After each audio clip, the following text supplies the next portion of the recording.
Yes, greetings and welcome to this 72nd program, the 22nd for the year for Stepping into the Light at Bay Hill News Network for Friday, 20th May 2022.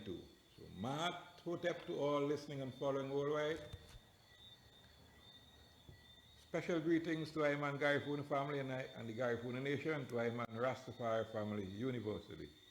It's good to be here with you again for another program. So link up all your friends, family, loved ones, business associates, and invite them to listen to tonight's program. Stepping into the light with your presenter, Ras Bishai. Join your host, Ross Bishai, for Stepping into the Light every Friday, 7 p.m. to 9 p.m. at Bihill. Blessed be the high rates of His Imperial Majesty and Empress Haile Selassie and Empress Menen, the perfect balance. Almighty Creator of the universe, and I give thanks for your love, your care, and your guidance throughout the time, and for bringing I here for another program. Continue to shine thy light into I path as I step into the light unto Mount Zion. Blessed be the high rates of I ancestors, the Neteru, which walk alongside I always. Continue to keep I feet from slipping and falling, and I hands from mischief and stealing, and I mouths from slander and evil speaking. And I call on the Goddess Maat and the 42 divine ones from creation to keep I people firmly on the 7 basic principles of truth, order, balance, harmony, law, morality, and justice. Give I life over death, light over darkness, mind over matter, and good over evil every time. Ashe, Ashe. Yes, people, we're running for little minutes below the normal time, but all time is normal right now. Good to be here again tonight, and I hope that you are tuning in and listening, and invite all your family, your friends, especially those who are suffering from some non-communicable disease. Because we're going to get to the root of the problem tonight, and we're going to talk about, of course, the solutions. Because you get the context, and you have a problem or problems, context plus problems equal opportunity. So we're going to look at the opportunities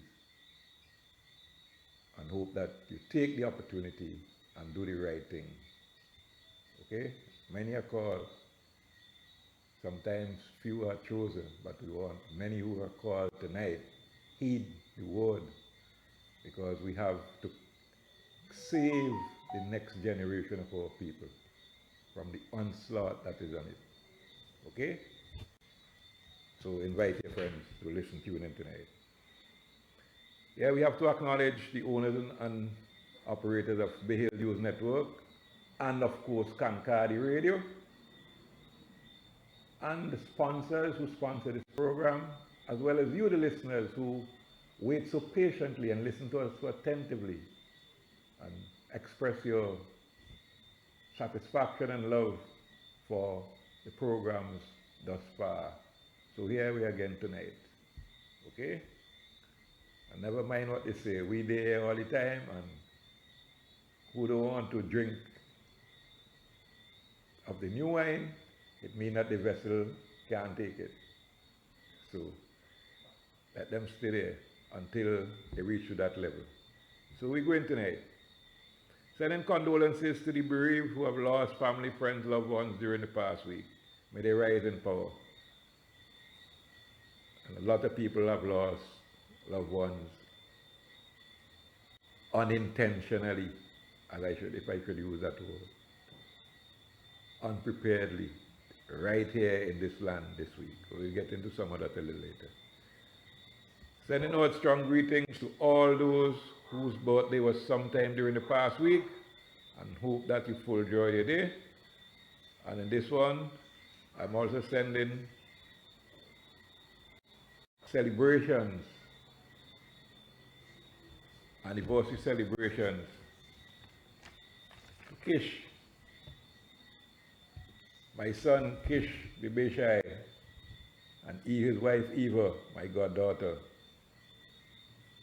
of Blue Chip fame, celebrating your 16th anniversary together today. Yeah, big up.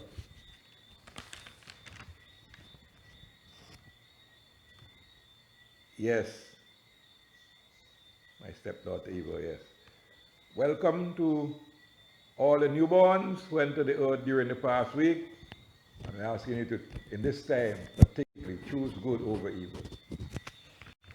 This is a challenging time for the new ones coming in, but we know that the new ones, the newborns are coming in with the ancient vibration, the ancient spirits. It's just a new flesh, but the levity, the spirits, ancient ones coming forward in this time to mash down Babylon. To mash down Babylon. So the happenings that are the happenings. Some of the things that you would only hear on this program on Behave. Happenings. Yes, we have the dry season not yet over, and it's because of the lack of other facilities in the agricultural sector to the majority of farmers. They haven't planted anything yet because they don't have the water source storage at the moment to make sure that they can plant properly. Some people are just getting things together. And even apart from that, lots of farmers have shortage of seeds, required seedlings. But the weather hasn't broken as yet. The dry season here, it looks like it'll be here with us for another 2 weeks at least, 2 to 3 weeks.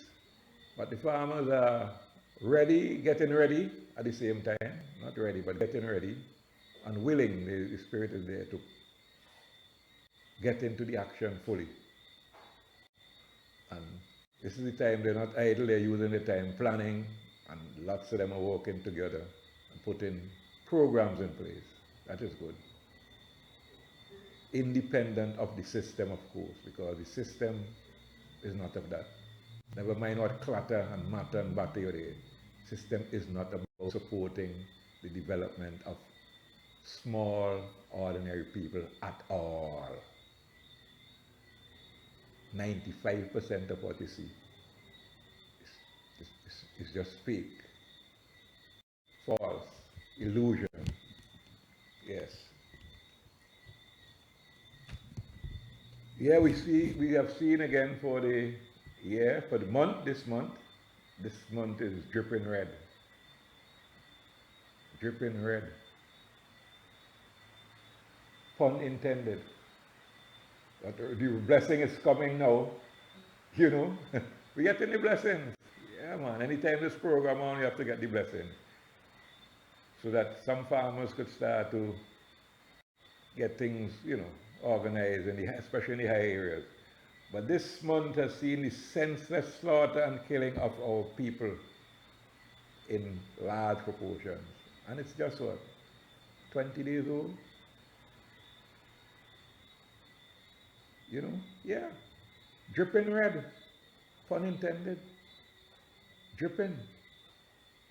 We will soon come out of the darkness and into the light. Yes. So people, you have to leave the darkness and step into the light. You have to do that. That's the only way out. The darkness in you and the darkness around you.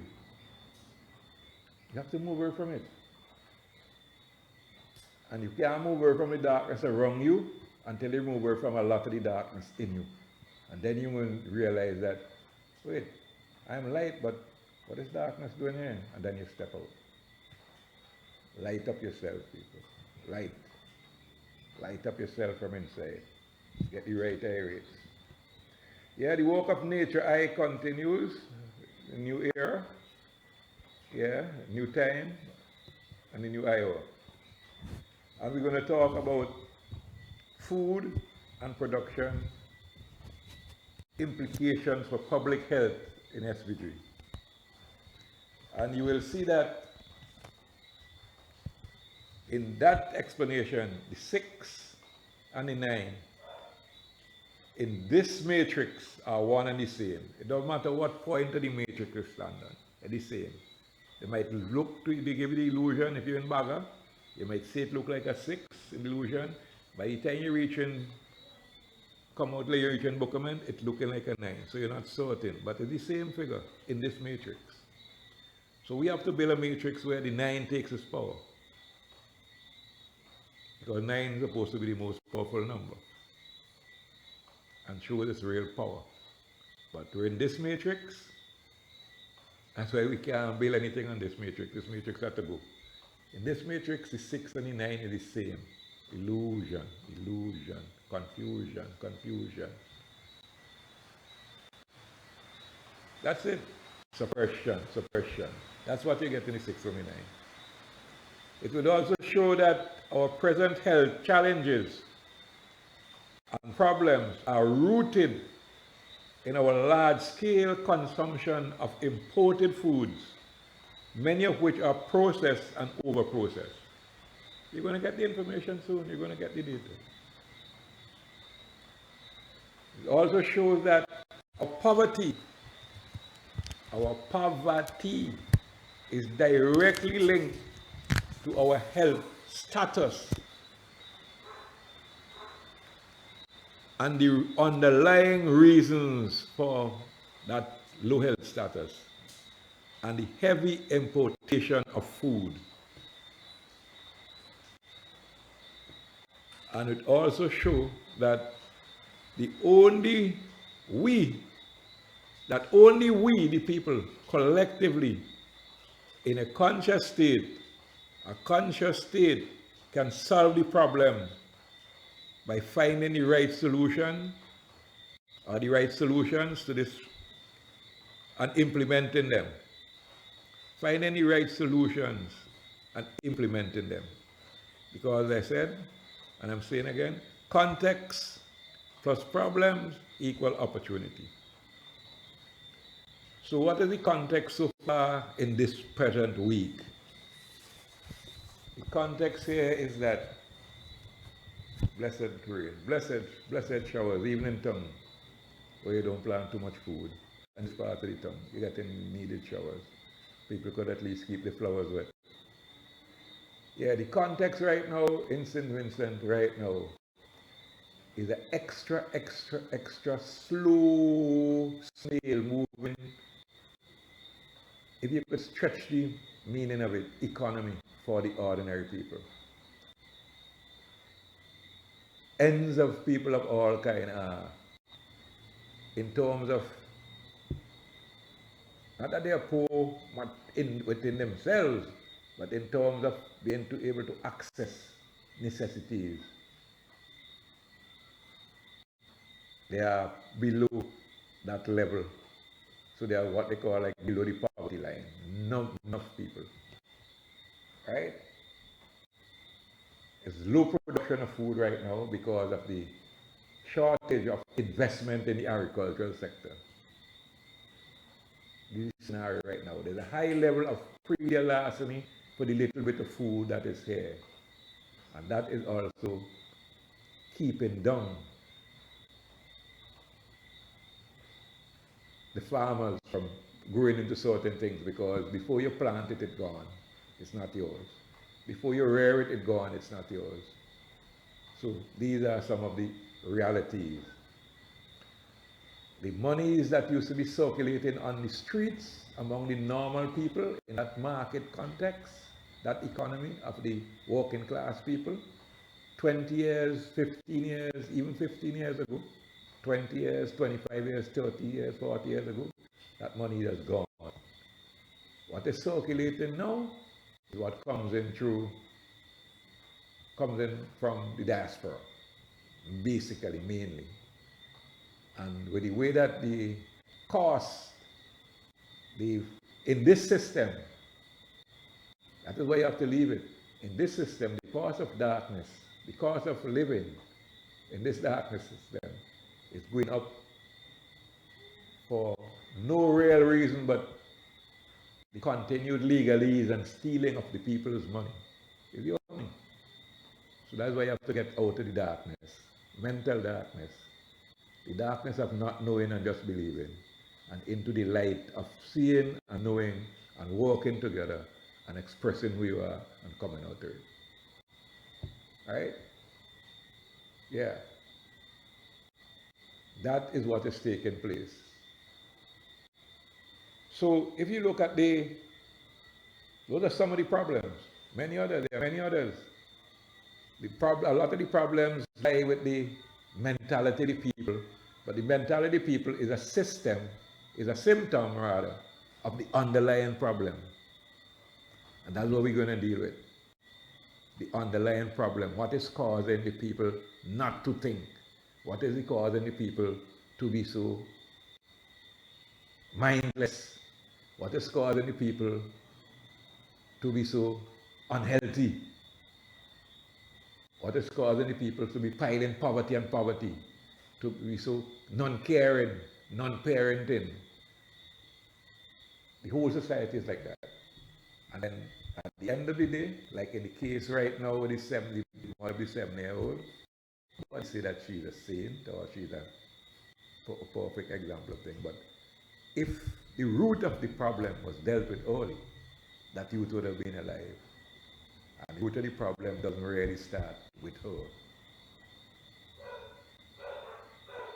Until someone like her gets to be in the light, that is why you have to step out of the darkness. So you can't blame her for that because she's with the majority of people who are still in the darkness up here.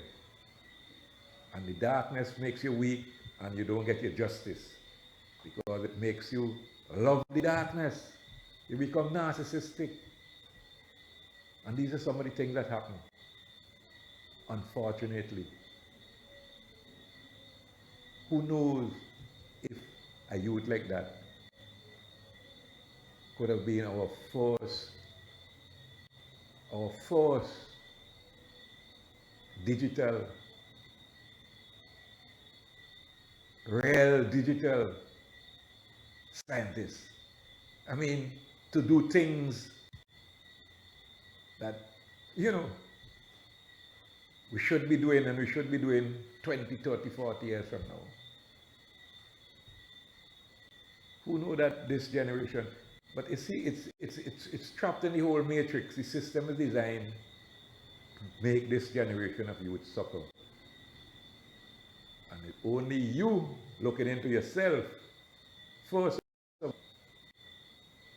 can do yourself and see if this is the life you want to live, because this life you live in reflecting everybody connected to you, and everybody connected to you before you, now with you, and after you.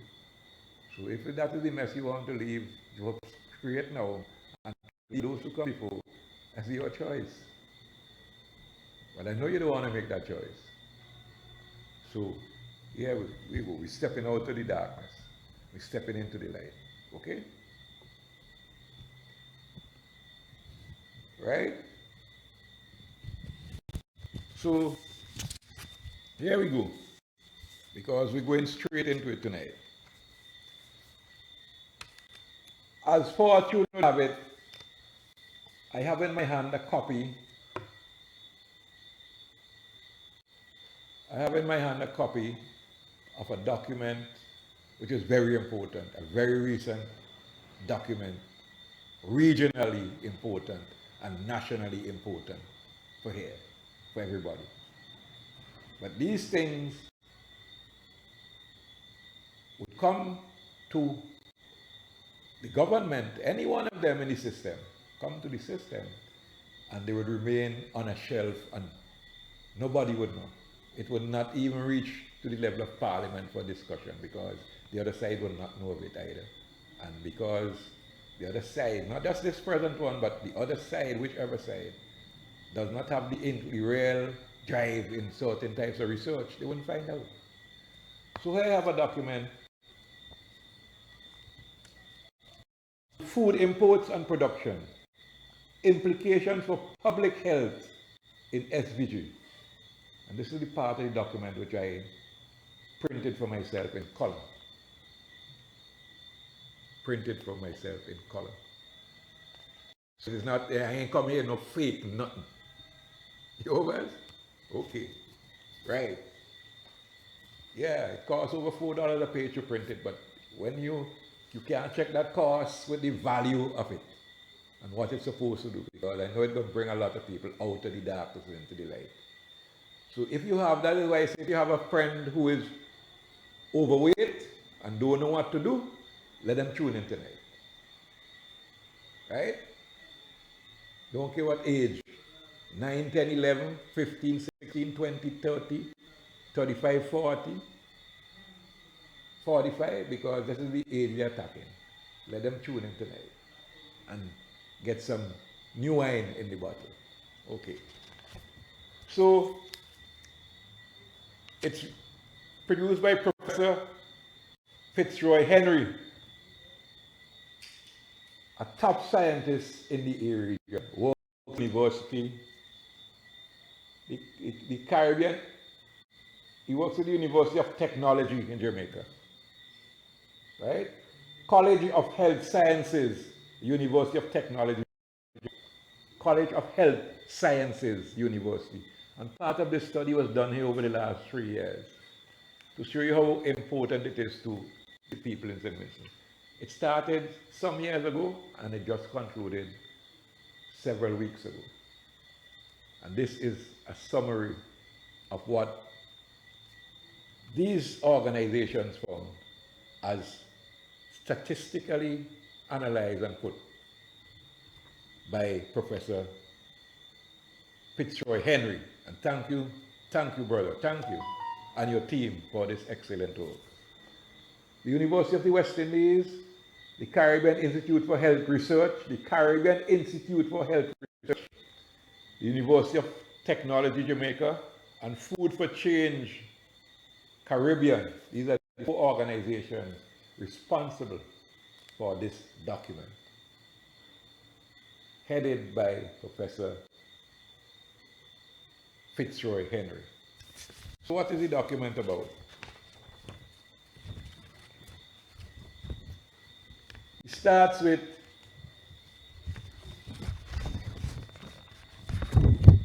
a definition. And why is this definition important? First of all, it shows you what was said by who and when, related to the topic I'm swinging here tonight. Right? That's what we're talking about. Food,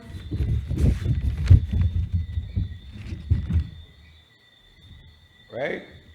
Food imports and production, implications for public health in SVG. Okay? This is the SVG chapter here. In 1996, World Food Summit put out this definition.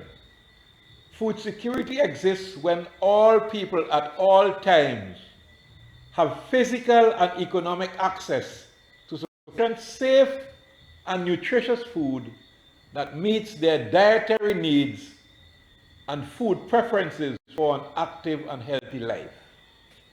That's it, okay? That is what was put out in 1996. Now remember that date, because this date is connected to showing you that the system is the root of the problem. And anytime, never mind who you put there right now, it's not that who they mustn't go, they have to go. But just moving the 6 for the 9 or the 9 for the 6, as we did several times, it ain't make no difference under the system. Because the same matrix, the root, that's why you have to get to the root of the problem. The root is where the problem is. We have to get rid of the Babylon system. You don't get rid of that, you're just going to be suffering and crying all the time. You remain in total misery. Context plus problem equal opportunity. This is the opportunity to do the right thing. I'm giving you the context, you know the problem. I have to tell you, I could tell you some of the problems you might know, but you must be no more problems than I. Real problems. So if we want to move out of that darkness, we have to change the system, change the matrix, develop our own narrative, develop our own matrix, develop our own system collectively. I'll show you why. Professor Henry just showing us why here, okay? It's the source of it. It's all over, but it has to have a source. Take one match to light a big fire, you know? And then you might forget where the match strike first. You're out from the first. Okay? If you're out the match early, you never get a big flame. So, Caribbean ministers responsible for agriculture, Bahamas, 1996. Caribbean ministers responsible for agriculture, Bahamas, 1996. Food Security Declaration number 5.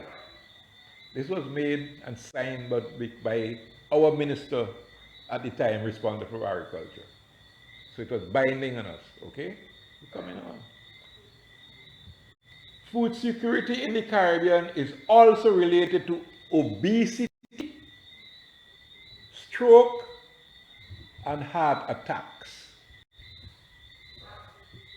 And there's not one person out there who don't know. Several people who have these things, some of these things we call non-communicable diseases. Obesity, stroke, and heart attacks. Okay? This was recognized by the Ministers of Agriculture responsible in 1996, 26 years ago. All right. A lot of people in 26 years you all in St. Vincent, you know. They come and they ask a question. The Professor Henry and his group, he asks a general question. And this is the question. Is SVG food secure? Meaning, do we have food security? Is SVG food secure? And they went ahead using the official data of the country to show with no ism and schism and no one-sidedness, just straight science. Just like that, okay? And show us the plain truth, the naked truth as we say. What is the context, what is the situation? And when you look at it good, you might say, what is there, like you might use a Peter Tosh phrase, what is the situation? Okay? Trend in total food energy versus population health goals, SVG. Total food energy is the energy that the nutritionists, the experts on food say that a person should consume, an adult person, an average a day, a person, right, should consume in order to have a healthy life, in order to be healthy. The average, okay? That's the limit. So this is the goal. So anytime you see a line across the top, that line represents the goal, what the energy, the goal, where you should be, right? And it shows here that from the data ranges from 1963 to 2019, from 1963 to 2018 rather, from 1963 to 2018. And you would see over this time that is the same matrix, we are the same darkness, the same system. And whether you switch to the 6, the 9, the 7, the 8 or whatever, is the same crap. Because the system has not changed. We ain't mash up the matrix yet. We have to mash up the matrix and form our own. That is the point. Okay? So, let's go. It shows that from 1983 our people started eating from 1983. Our people started getting the level of food energy they needed per person, right? We reached that goal in 1983. We went down a bit. We were a little over the goal in 83. We went down just to the bare the goal in 93. And we came up in 2003, 2007, and 2018. We over the goal in terms of the total food energy. Now, keep that in mind, because total food energy is total. But then we will see, it doesn't tell you about the kind and the quality, it tells you about the quantity, the total food energy. Okay. So here, to you not following through, the real root, to get into the root of the problem, and that is where the professors got to. You might think, well, there's a good thing, we're eating more food now than before. But those of us who lived in these times, 1973, I was a youth in grammar school, I can remember that. 1973, I was a young agricultural officer at the time. 1983, people who live in these times, especially the first 2 decades, 1963 and 73, and even up to 83, know that yes, we might not have had plenty food, well, they think in that time, but I could never remember being hungry in those days as a youth, or my generation of people being hungry in Campton. We didn't have money, but we had food in Campton generally, because there were always mangoes, all those fruits all around the place. Mango, coconut, breadfruit, you name it. Soursop, sugar apple, plum, golden apple, guava, mamsiput, you name it, jar plum, hog plum, dungs plum, damsel, you name it. You know, we had fruit in abundance. Fruit in abundance, plum rose, don't talk about that, these kind of things. We had cassava, we had sweet potato. I mean, in the country, not just in Canada, right? You had lots of livestock. Everybody had something giving them milk in the yard or something like that. So the people, not just Campton, but generally, people in those days had nutritious food. That is the point I'm making, nutritious food. Keep that in mind, right? So what is the next graph? Professor Henry comes and he says, trend in consumption of staples, SBG, 1963 to 2018. Staples, you know what is staples? They rice, flour, meat, milk, that kind of thing. Sugar, staple, oil, staples, staple food. Beans, those are things that staple. Right? Now, in this graph, this is a very interesting graph. You're now starting to see different colors. Again, the line is the goal. Okay? What you're supposed to consume in order to feel good. And the columns here now,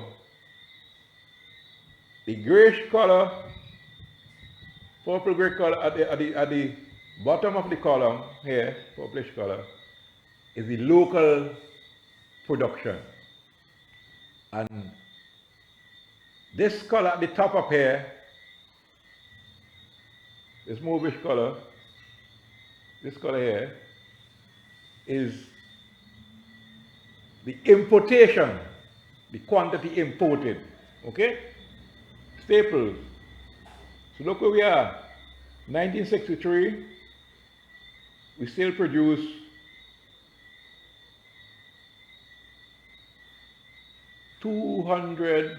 about 300 calories. And the goal here is 1,000 calories. So we produce about 30% of what we should be eating in 1963. We went up in 1973 and we consume locally about 37%. Okay, we went over the border and it keep growing. It keep growing a bit. It came down a bit. Came right down in 93. Right down in 2000, we start producing less. Right down in 2017, 2007 and 2018. So right now, we are not producing, we are not consuming the same level of percentage of staples per person per year as we locally, as we consumed and produced in 1983 or 1973. Our production and consumption of local food, staple food, is down now relative to 1973 and 1983. And it's shown right here in this graph. Okay? Keep that in mind. At the same time, our importation of these staple foods have gone up much more.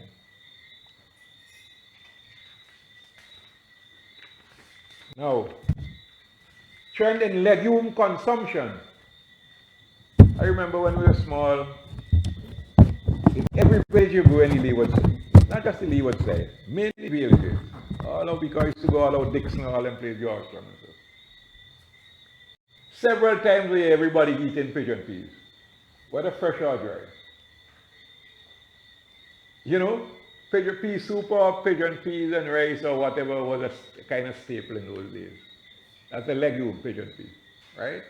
That was our major legume. But we had black eyed pea, we had bank beans, we had Banavis, we had all those beans.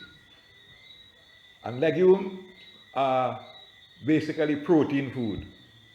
Okay? Trend in legume consumption in SVG 1963 to 2018.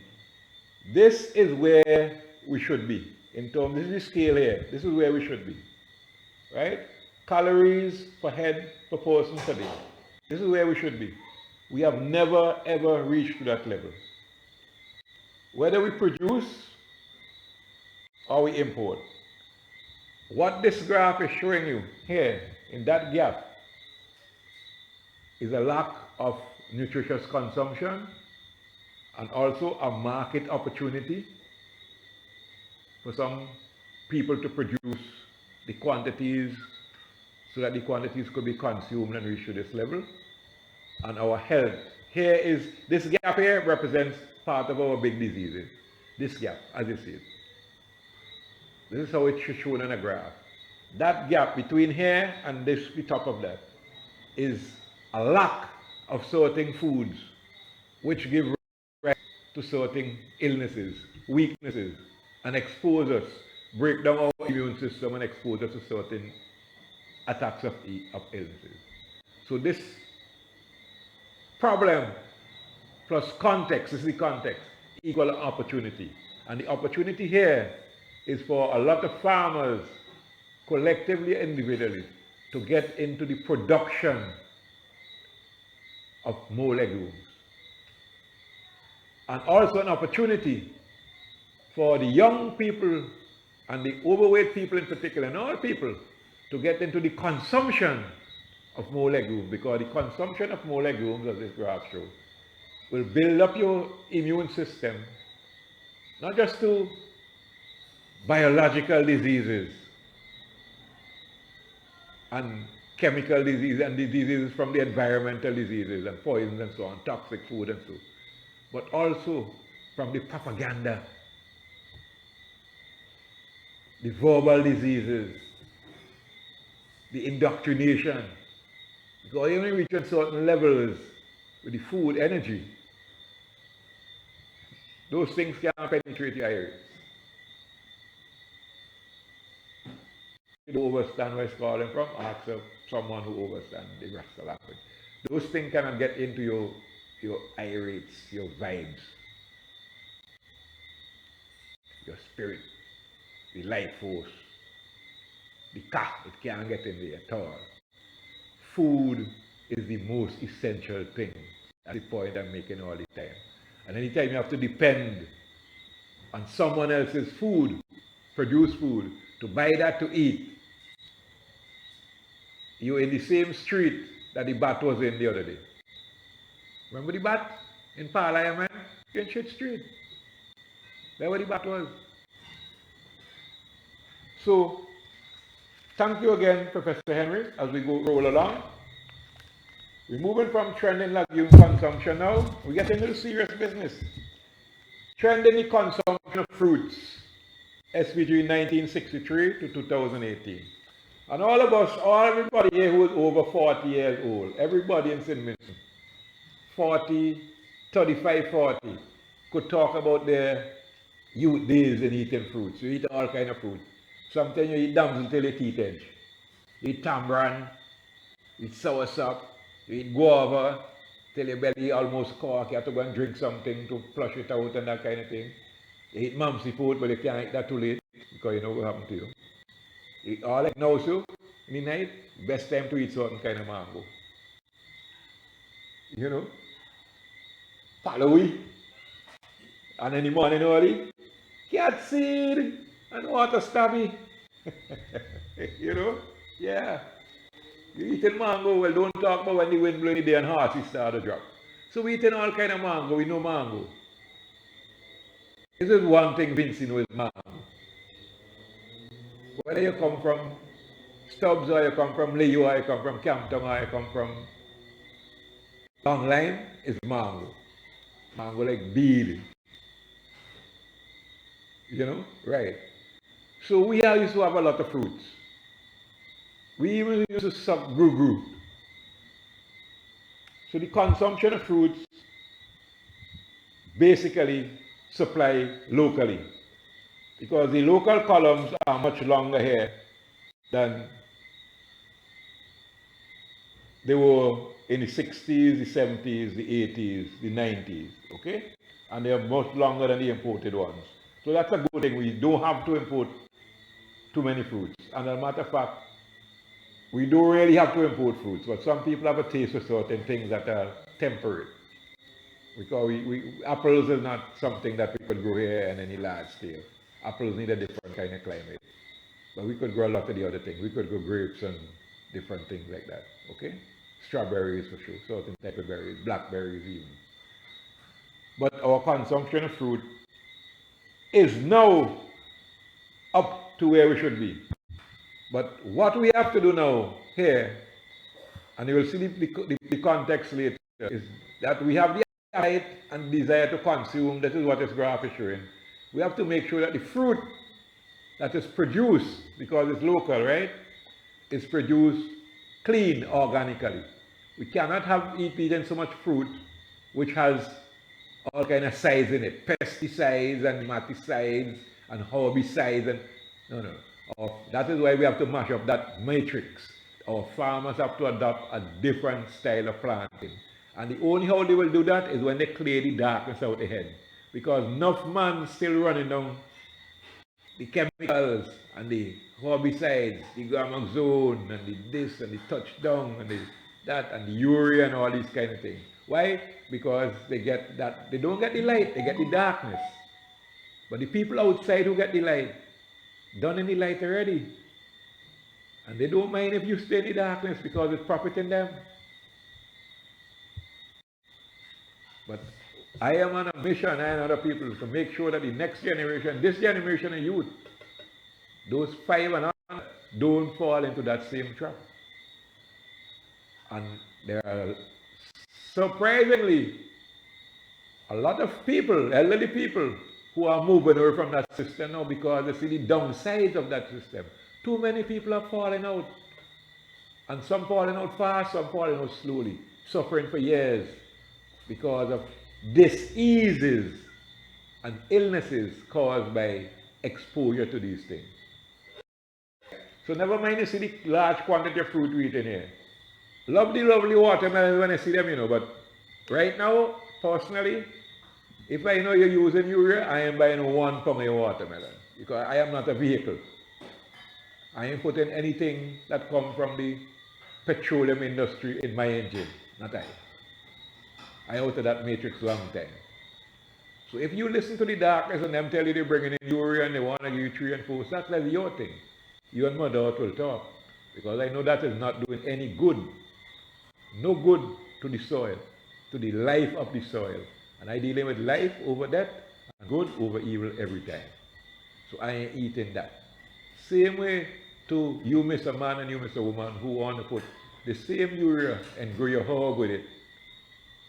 Careful who you get in your home to make oil or medicine or to smoke, because all you're doing is spreading the same sickness that comes from these things. Right? Lots of youth out there now not using it. That for that. Right? Big up Naya. Big up Naya.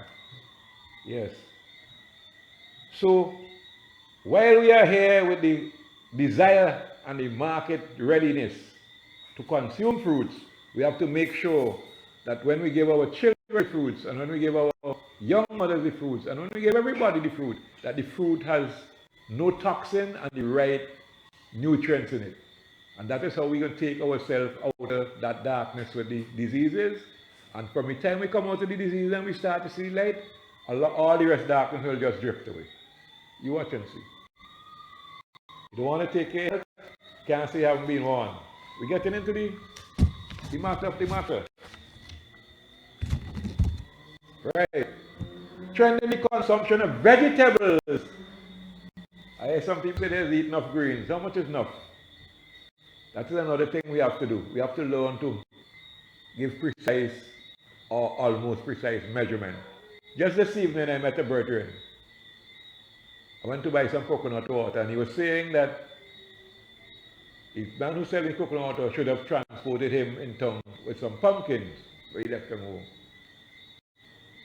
So he said, you done get pumpkin sold. So I said, how many pumpkins do you have? How much pumpkin you have? Man, we have enough pumpkin. Enough, good with it. Now, enough is not a quantity, nothing like that. We have to get out of that language. We have to learn to market our produce properly. Enough, you can't go anywhere in any market and say I have enough. Enough is not a quantity, neither in metric nor in imperial scale. Not a quantity. I have plenty. I have good set. That's not saying anything. That is one of the problems we have in this country. We're still in this language that doesn't fit the market. The way I could put it. You want to market something? I'm not talking about the marketing. You don't want to market, you want to sell. What you should be doing is marketing. Because what you had should have been recorded somewhere, either by you or some grouping of which you are a part, and be made known to the public weeks ago that you will be having watermelons ready in the third week, not more pumpkins ready for harvest in the third week of April, of May, from that time. So that people would have been able to make some market arrangements, the people who do the buying and selling, to tell their suppliers, look, I could supply out so much pumpkins. But you see, until we put that system in place, we will just be the same ragtag right here all the time. And you will tired coming down with this stuff and can't get sell, because you're looking to sell, you're not looking to market. So that's the kind of level we have to bring our people up to. Right? That is why I want to big up the farmers in North Leeward, the North Leeward Farmers Chamber, Agriculture and Nutrition. Big up to you. Yes. You have to market, not sell. The days of selling gone. You market so that before you start even harvesting, you know who's going to be receiving and paying you and what they will be paying you for. That's the thing. Anyway, here we are with the vegetables line at the top. Hope you can see it clearly. That's the green line. That is in terms of calories per person per day. It says you should have 135 calories per person per day in vegetables, to reach the level that the medical and nutrition expert says is necessary to maintain good health. A good, healthy, and vibrant, and immune strong system. Here we are. Here we are, not even 40, just reaching over 40 now per day, about 45. And a little chunk of it is imported. It shows that our agriculture has a big gap, a big deficit here. Remember, a lot of things in this country is deficit, you know. A lot of the good things, the bad things, we have a surplus, like spilling of blood and ignorance and that kind of thing, and not accounting for public money. We have a surplus of them things there, right? And fooling people and so on, and cutting down on the most arable lands and so. We have a surplus of these things, right? And crap talk. So here you have this big gap, which again, context plus the problems you're having is an opportunity for farmers and farmers organizations and value adders, agro-processors, not leaving you out because you have to pull from the farmers for the farmers to produce, to pull from the earth, or whatever. You pull, you demand, you want so many pounds of this and so many 100 pounds of that to make this, to sell there. And so you continue, you have to pull that train, you have to pull that cycle. Okay? And then where collective security comes in, you build in a system. Okay? You're the value adders. And then, of course, after the value adders, we have the transport people and so on. Package it and transport people. This is how we build up our economy, you know. When you import food here, you import in a whole economy, a whole economic system from overseas at our expense. Okay? And you will see by how much just now. So here you have this big gap. We're not eating enough vegetables. That's why a lot of people getting so sick. And when you don't eat vegetables to have that balance in nutrients, when you eat all that, the other things that you see, and you eat other vegetables, you off balance your whole internal system, your whole digestive system, your whole metabolic system. And instead of making good cells and good muscles and good blood and good tissue and so on, your body makes pure fat, too much fat, and too much clogging, you know, and you get, and too much weakness in itself. So you expose yourself in a weak immune system to all kind of things. So here is an opportunity for the farmers, and here is an opportunity for the consumers to demand their health, food, health. Now we get into the real sweet part of the thing. I don't even feel like breaking yet for, I tell you this too, it's so sweet. I don't even feel like breaking yet for anything what God says.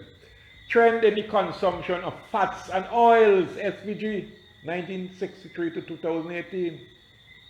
Now those of us who are around in the days of the coconut oil factories will tell you that if you come in town Carnival Monday and Tuesday, which is the days when you used to see, and you come in town Christmas week, which are the time you see the most people, you could count all the obese people in both times on both hands.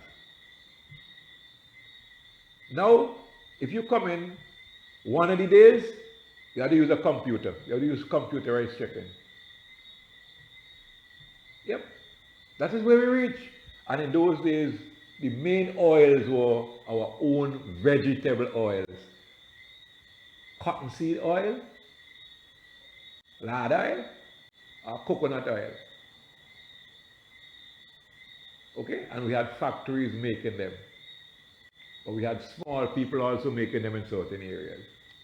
And our people, our grandparents and our parents never had these sort of diseases and so on. Stroke was a word used in cricket, not in health. Stroke, you're talking about hunting them, not in cricket, not in and Sobers and Warriors and these people. Right? Now stroke, anytime you say stroke now, we know it's health they're talking about. Somebody taking in a stroke, somebody had stroke and stuff. Where these things coming from? This is what the data showing you. Okay? Our fats and oils in 1963. Look at right here, you know. I ain't talking by guess, I'm talking by facts here. All this amount here was locally produced, and just that was imported. And that imported would have been like lard, in particular, cooking butter. You used to get, and margarine. Those are the kind of fats and oils. Okay? Get butter from Australia, you can remember that. You used to get something else from New Zealand. Okay. In 1973, our local production went up because you had a bit of land reform in that area between 63 and 73. Well, I shouldn't say reform. Reform is a strong term. But that's what it was called. But local farmers had more access to land. Local farmers had access to estate land, rural farmers. And that is when the production went up. And the factories were in Big Blue those times. Okay? In 1983, we came down a notch. We imported less, so we came down a bit. Okay? In 1993, our production, local production, fell off significantly. And our imports increased. You know why? What happened between 1983 and 1993? You know what that graph is showing you there? This is the time in 1983 and 1993. That graph is showing you that decline is related directly to the false claim that coconut oil has cholesterol. Coconut has cholesterol. That no-ball, that white no-ball that was sold to our then leader, bought hook, line and center, sold it to the public that coconut oil had cholesterol, and we should move away from that. It was fabricated by the soybean lobby, the soybean oil lobby, so that they could capture the markets in the Caribbean, certainly here. So when you go on the supermarket shelf now, 80% of the oils, 85%, some places 100%, are imported oil. Soybean with about 4 or 5 different brands. Canola oil, and that's a recent word, 2 brands. And then you might find some olive oil. And sometimes you would find coconut oil.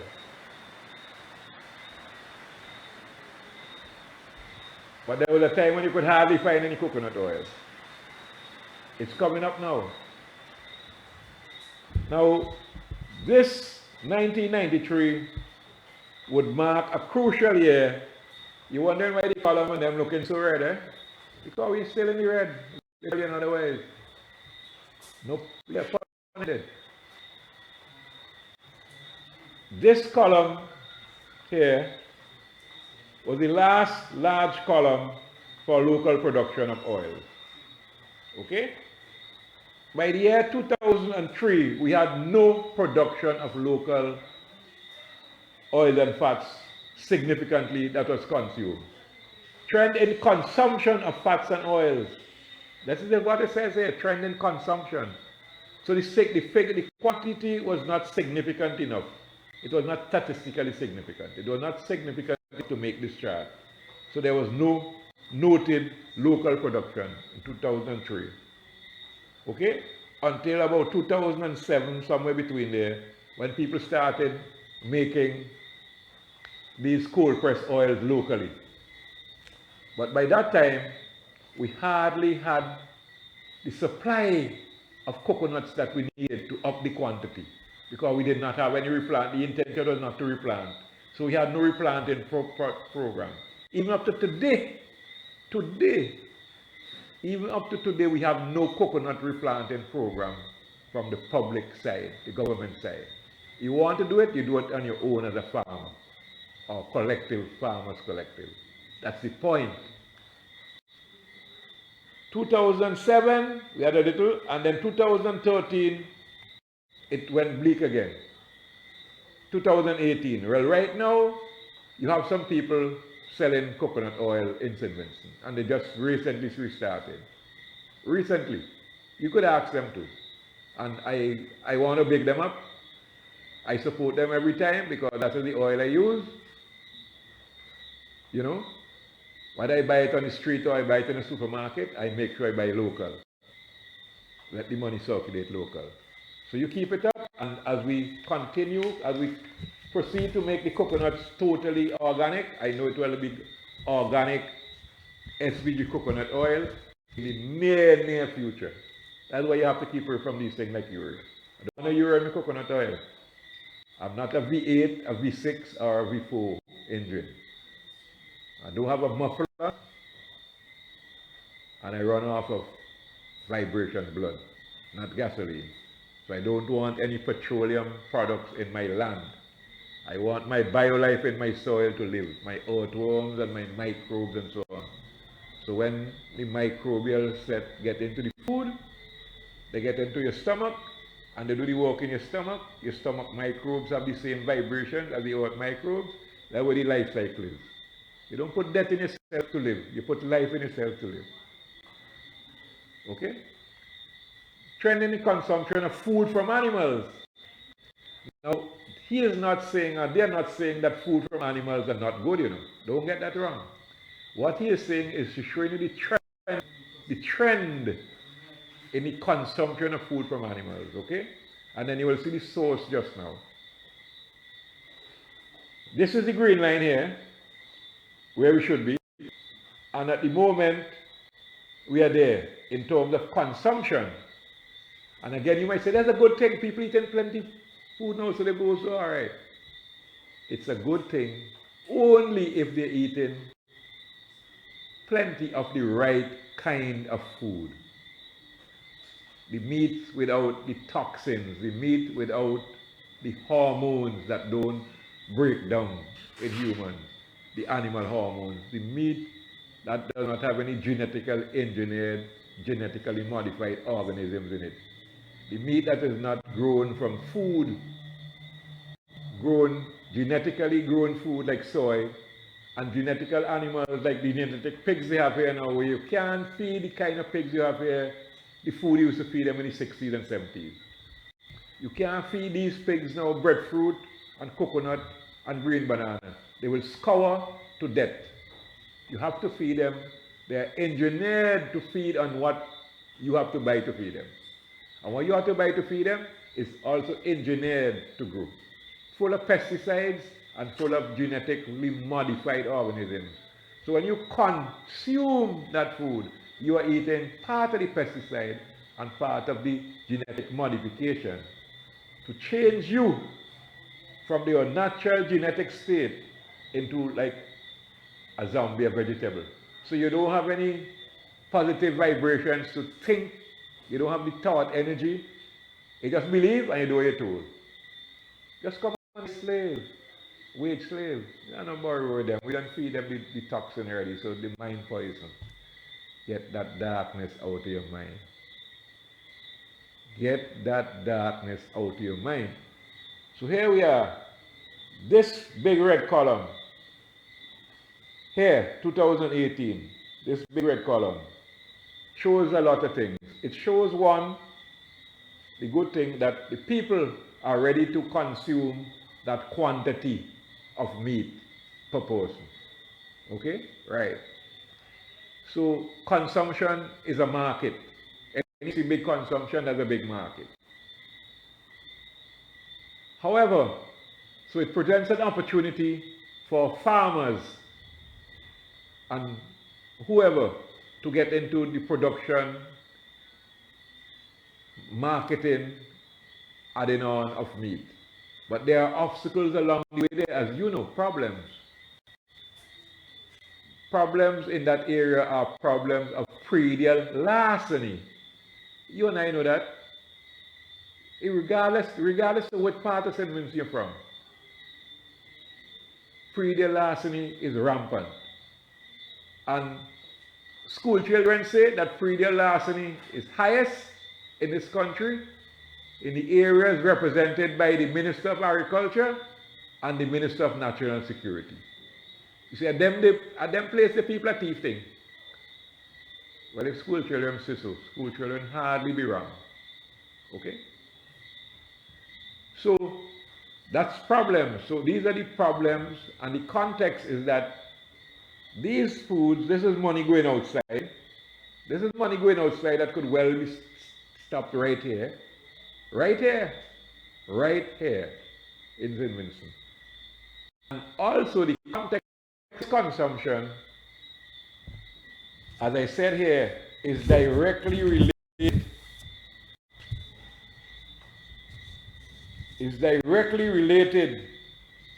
to the consumption of imported foods. This problem. Okay? That is what is happening. So, opportunity plus context equals, opportunity is what arises from problem plus context. Now, trend in the consumption of sugars. You might say we don't have a sugar factory here. Well, we don't have a sugar cane factory. But the consumption of sugar in St. Vincent quantity is more than a factory. Look at it here. This is what you're supposed to be consuming per person per day. This is the level here. Okay? About 175 calories of sugar. But here where we are, here is where we are. Over 450, 460 calories per person per day. And a lot of this is consumed by young people unknowingly, because these sugars are hidden in the snacks that you eat, these pretty snacks that you eat. It's not a spoonful of sugar so much that you put in your tea or your juice, you know. It's what are the snacks and the other things. Those things that you drink, those carbonated drinks, full of sugar and processed sugar at that. So we are eating many times the quantity of sugar that we're supposed to be eating a day. And herein lies our sickness, a lot of our sickness. Right here in this graph, lies a lot of our sickness, illnesses. Because sugar, I don't know if they teach it in school, but sugar is a starch. And one of the starches that you should avoid and use in small quantities. Dr. Sebi in his teaching always talk about that. Some people's body don't take sugar so because if they eat sugar like that, it will just keep running out their nostrils or coming through their mouth. They want to spit every minute, blow it out, because it forms mucus. And mucus is the foundation of any disease, mucus. So the less sugar you eat, the less mucus you would have in your body. Okay? COVID and these things can't touch you. So here it is now, this top of the graph shows several opportunities. An opportunity for people to get conscious and get healthy by stop consuming these imported sugars. And you will see why just now. An opportunity also for us to use natural fruit sweeteners in whatever we do. Grow foods, so when you make a blend, we should be selling more smoothies and locally made juices than people drinking these carbonated juices that we bring from all over the place. Without any apology, because that is one of the root causes of our sickness in this country.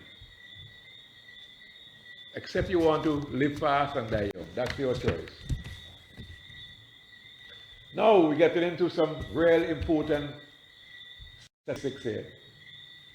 Food imports per person per year, that is food imports per person, and these figures are in US dollars. US dollars, okay? In Jamaica, it's $326. In Barbados, it's 9.96. In St. Kitts and Nevis, it's 11.74. Now, these two economies are much bigger than ours in terms of the salaries people receive, right? They could afford the importation of food. Not that they should be on it, but they could afford that. Okay? But then a lot of their food is coming from places, especially in Barbados, is coming from here. So if we are to send to help Barbados improve their health status, which is a CARICOM country, or even St. Kitts, now this is a market here again, we have to produce the quality and quantity food that they require and get it to them, get over those bottlenecks and get it to them in quick time so that they could be as healthy as anyone else, and we could help be on the road to make them healthy and make us healthy. These are market opportunities here, my people. These are them here, right? Barbados spend $996 per person per year on food.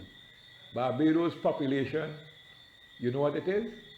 It's not piao like ours. It's over 200 and something thousand people. So you know the kind of money they spend on food. Our population, we spend $736 per person on food. So even though you have a baby born tonight, from the time you're born, you are saddled immediately with a bill of $736. That's just one of the bills.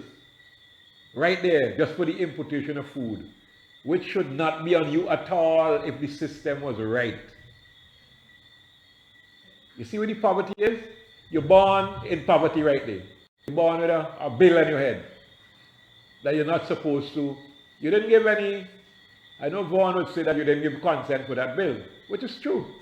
But just by saying that, your parents or whoever have to move from just not giving consent to move to a position where they cannot put that bill on you.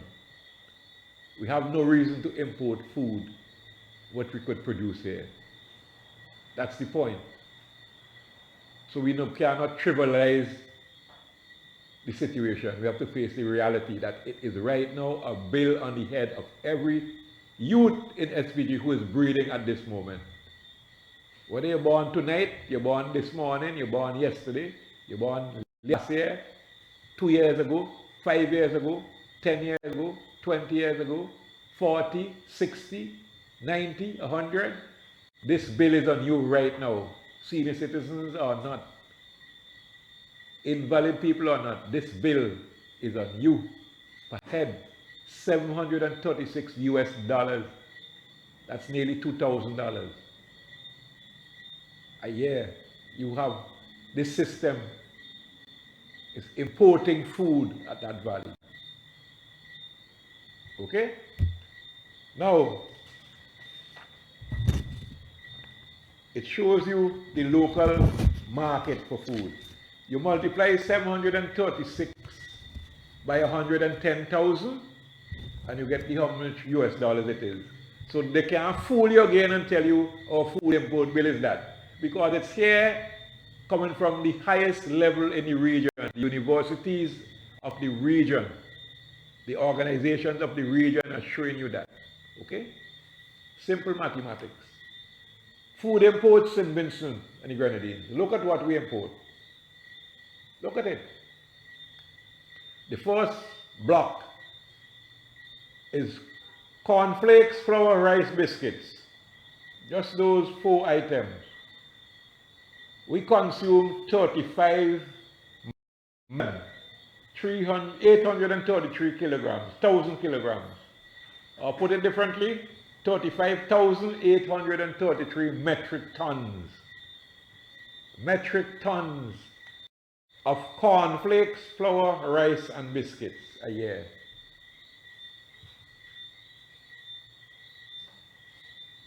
Now, this is a country that could at least,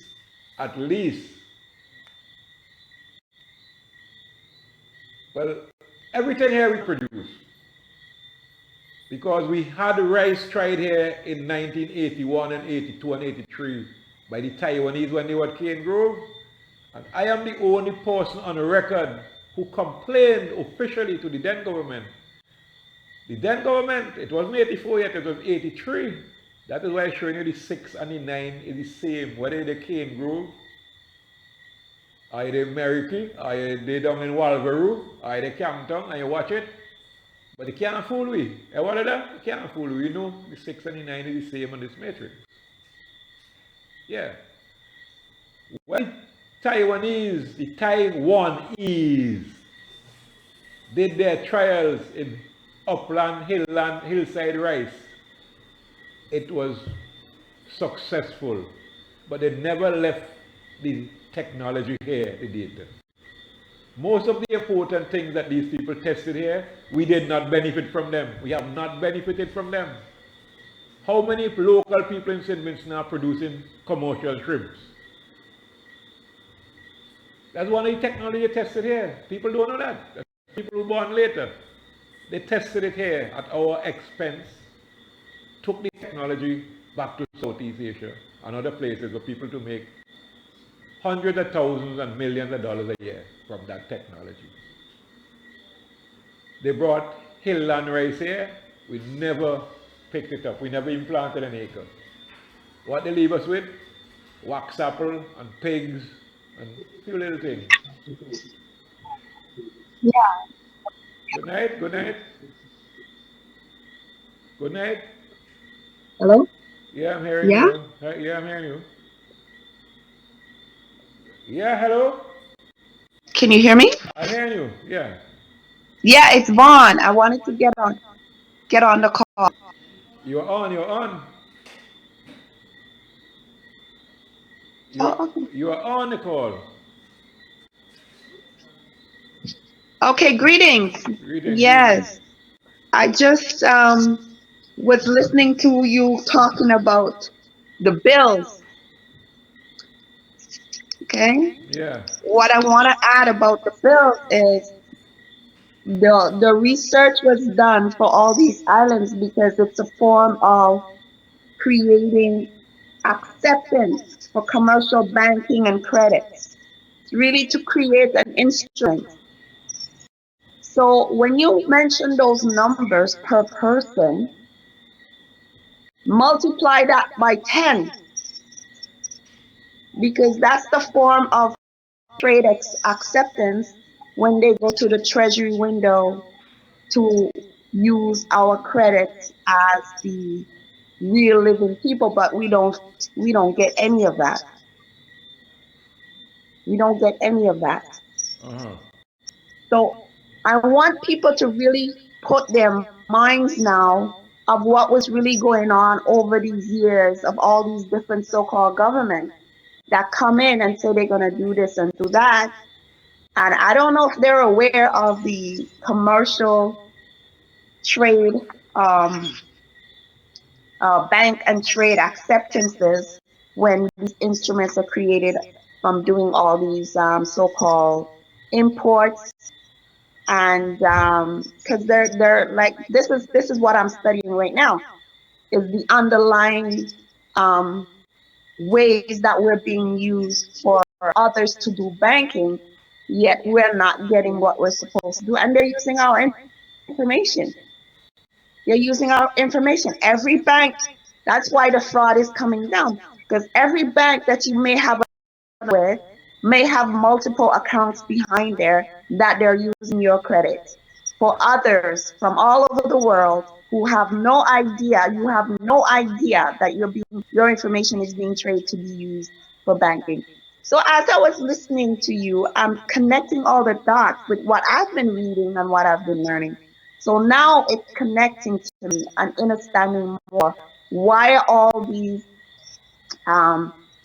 committees and chairperson and chair this and chair that were created. Yeah. Uh-huh. Why all these research for agriculture? Because they already know these things. There's no need to always be going and doing all this. They know it.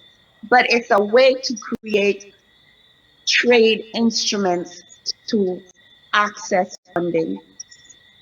And then we're constantly claiming that they're broke and they can't do this and they can't do that.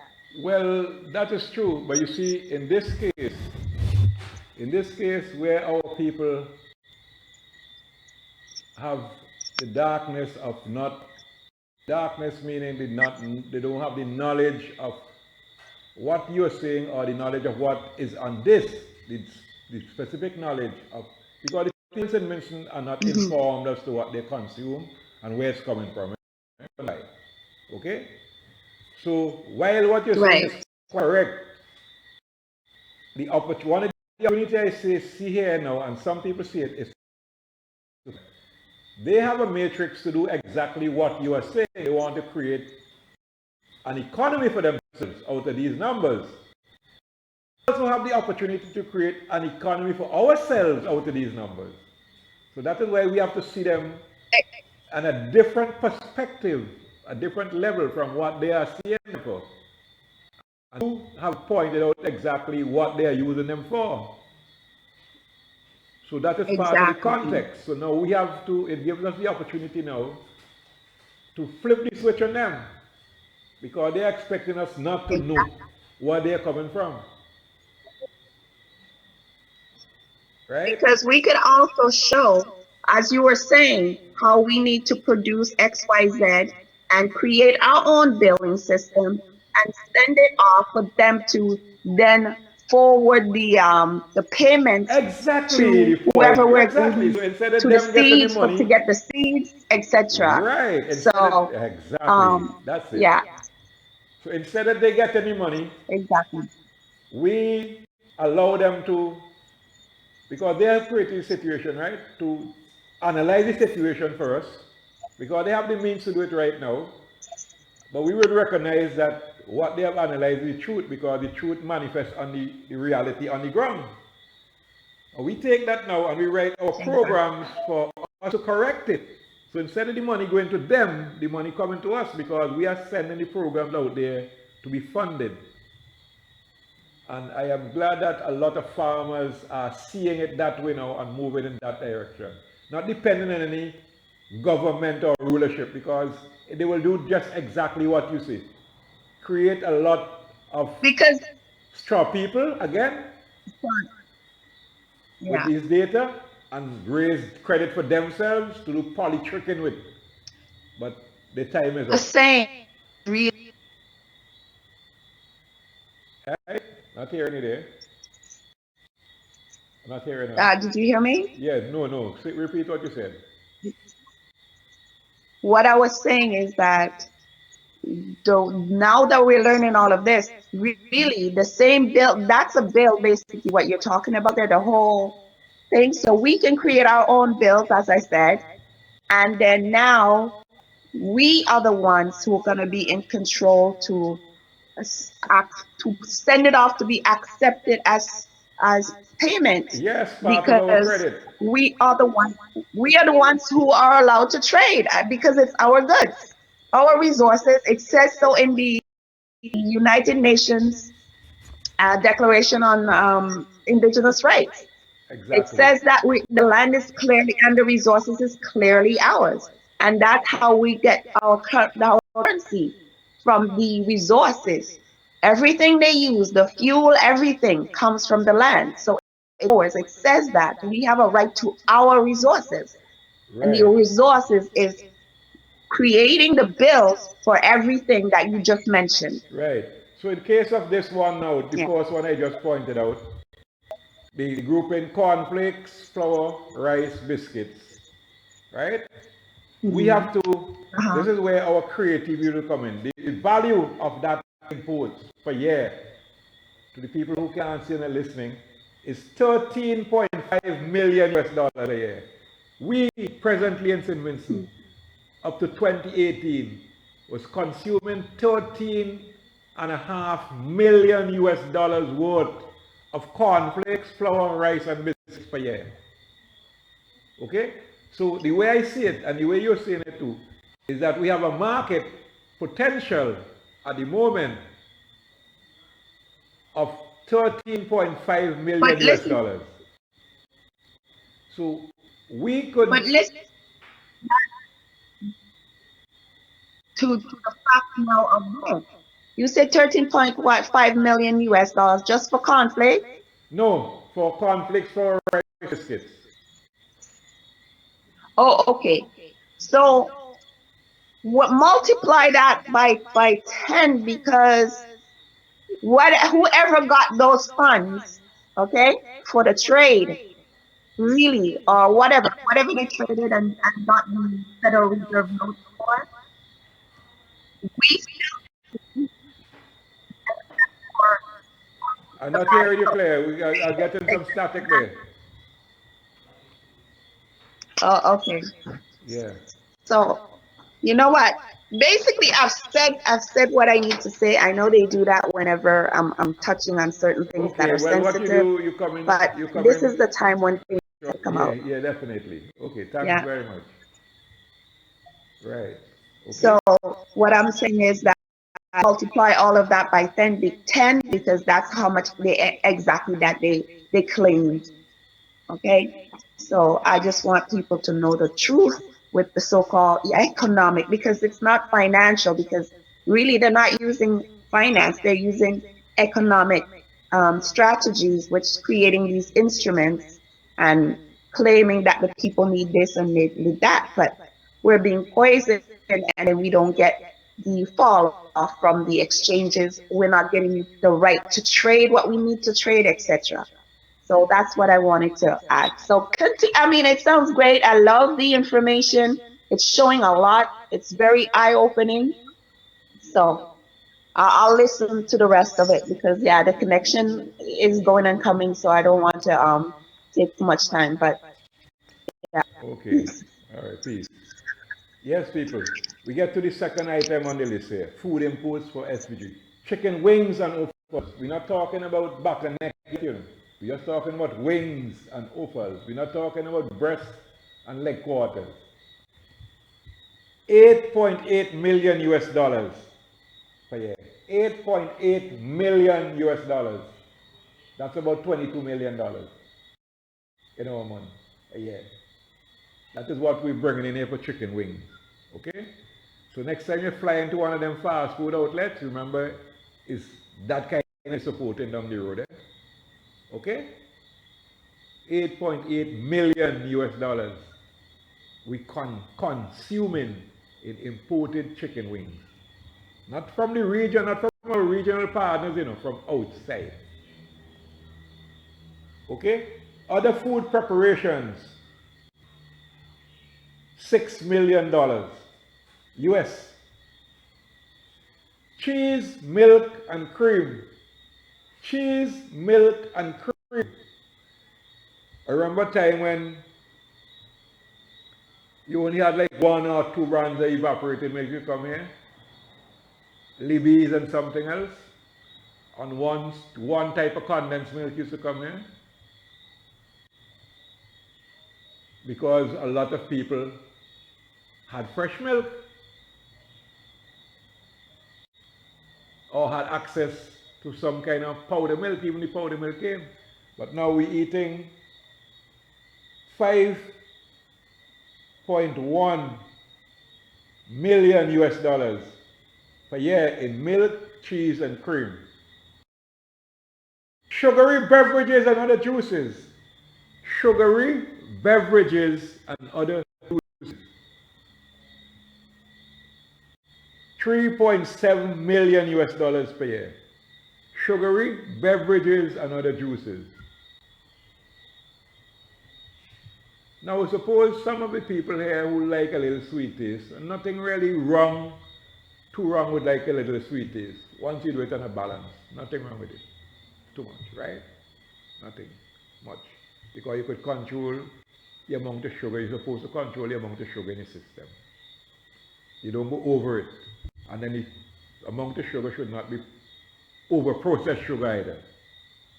Okay? Simple granulated, right? If you have to use that. Otherwise, the sugar should come from natural sources, sweet foods, sweet fruits, and so on. If some of that money for imported sugary beverages could go to a local people who make a little Morby, a ginger beer, a schoolboy beer, a fruit.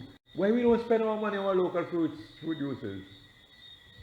We always want something that look television-ish. Oh, see advertising this and then the DJ come on the radio and he tell you because he gets a couple dollars from somebody advertising. It's bubbly drink.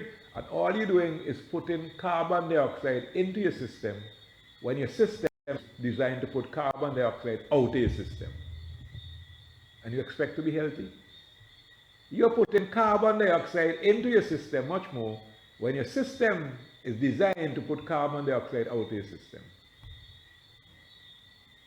How you rationalize that? Okay? So here we go again. We go in. Processed inputs in SPG. Processed inputs. Processed foods.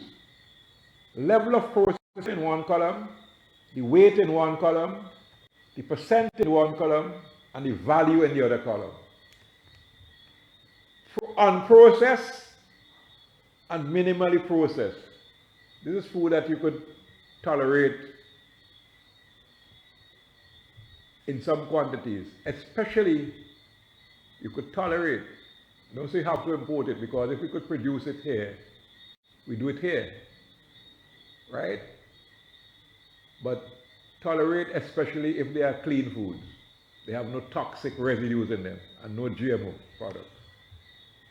57,394,790 kilograms per year, or 57,394.7 metric tons of food.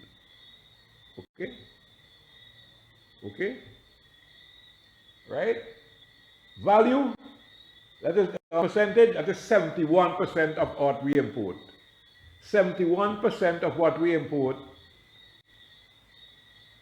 is unprocessed and minimally processed food, which a classification of food is good. As a classification to consume, that is.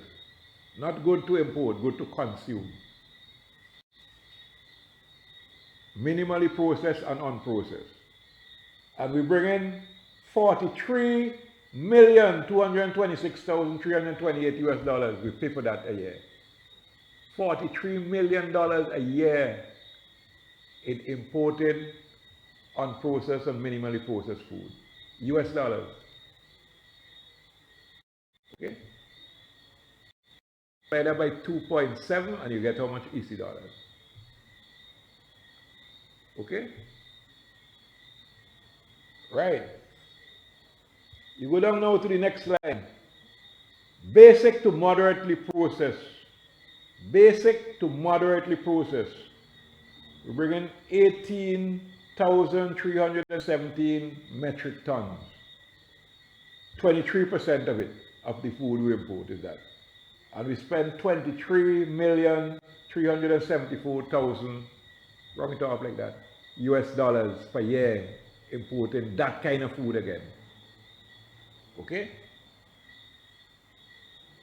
So right there, that is $66.5 million worth of food we import a year between unprocessed minimally and basic to moderately processed.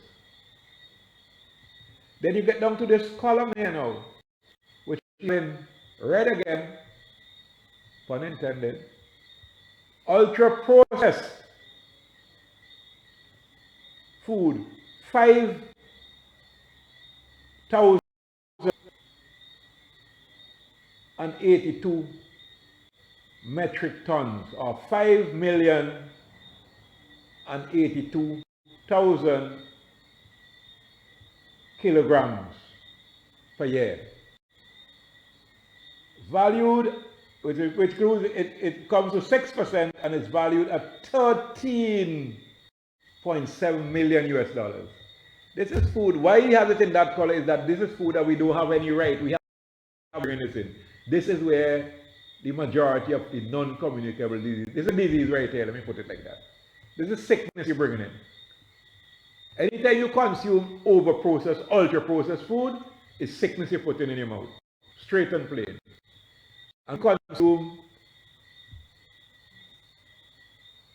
5,082,000 kilograms of that a year, or 5,082 metric tons of that a year of garbage. Total garbage, food that you're not supposed to eat. We importing $13.5 million US of that a year. Put it the next way, as some school children say, we're robbing our farming sector of a market. This is one way in terms of production. A basic market value of $13.5 million US. Not to talk about the credits that they accumulate on this based on what Vaughn was saying. So we flipping the switch on them people. This is the opportunity to flip the switch. Flip the switch on Babylon. Put on light, come out of the darkness. They switch off with darkness. Switch, flip the switch, put it on and come into the light. And let the farmers, what are that? Look where the money is supposed to come from to set up you and your group. From right here, and other groups like yours.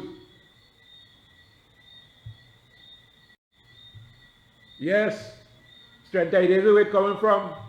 Nubian Flower.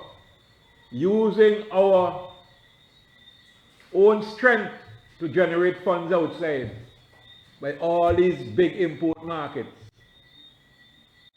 We have no right to be paying to the street to burden our children and our grandchildren and their children with this enormous food bill at birth, import food bill. That is the system that we are under right now. That's why we have to mash it down. Mash it down. Mash it right down to the ground. Right down. Forget it. Leave it. Come out of the darkness totally. We're doing it faster than a lobster changing its skin. Because a lobster will go in another skin and change skin. You know, we're doing it faster than that. Okay? So the total imports of processed foods. The total imports of processed foods a year. And this is for the people in industry. People in agro-industry. Okay? People in agro-industry, and they're fighting on a lot of them. They're fighting on a lot of them. Yeah, they're fighting on a lot of them. They can't get the kind of investment they need to buy the equipment they need. They can't get the production they need to justify the equipment they have. You know? We produce some of the best quality, we have the potential to produce some of the best things there. Look where the Arrow factory is in all this stuff here. Right? We talk about biscuits, you talk about this. Look at the supposedly cassava factory. You talk about baby foods. You talk about breakfast foods and so on. Cassava factory not even making a bam bam, much more to make a cup of ferry. All you hear is big talk, big talk. You're bringing the Indian Prime Minister here because he's supposed to fund a new arrowroot mill at Oyo.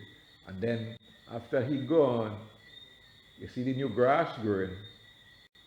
And then you hear, well, why such and such is the case. Because that supposedly money got funded off somewhere else to do something else which has more, in their context, more importance. Because thought is to make sure we continue to eat this imported crap that we have here. Okay? Some people complaining these days how farine production gone down because the farmers, the value adders used to grow cassava and make the farine. A lot of them not feeling too well. By the way, I just want to give a health shout out to our friend Nancy, who used to sell right in front of Bonady #1. I hope that you are getting better, feeling better, and that you'll be soon on your feet again. Better, my dear. Right. Okay? So, here we are.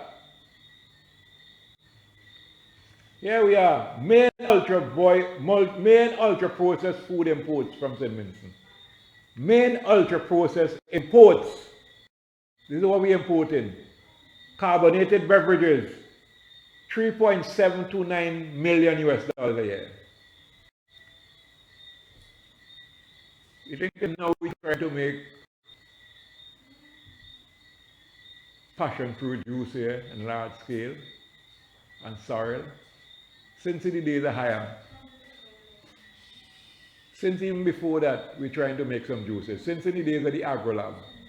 But you see, just talk, because the data show from 1963 right up to 2018. So whether it's the 6 or the 9, the half dozen or the 3/4 dozen, is the same what's going on.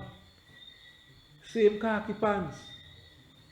Because the system designed not to promote the majority of the local people to a healthy living or to a healthy economic, financially independent state of being. It's not designed to do that. That is why when I hear some people, especially people on Facebook, call for doing that and change this, no, you're missing the point big time, all of you out there, big time. Yes, the crap have to go, but anyone you bring on this system will end up in the same crap hole, same way. It's been there all the time. The only way our train could get to a station is to go on a different track. We have to train the tracks.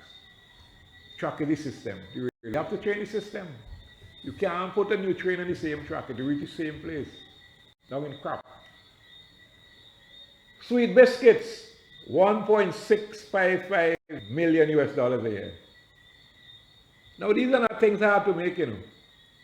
But then when you introduce your children, especially young ones, to that age, and the first time you eat them for 3, 4, 5 months, and the taste buds at that age, you get accustomed to that sweet taste. It's hard to wean them off of that.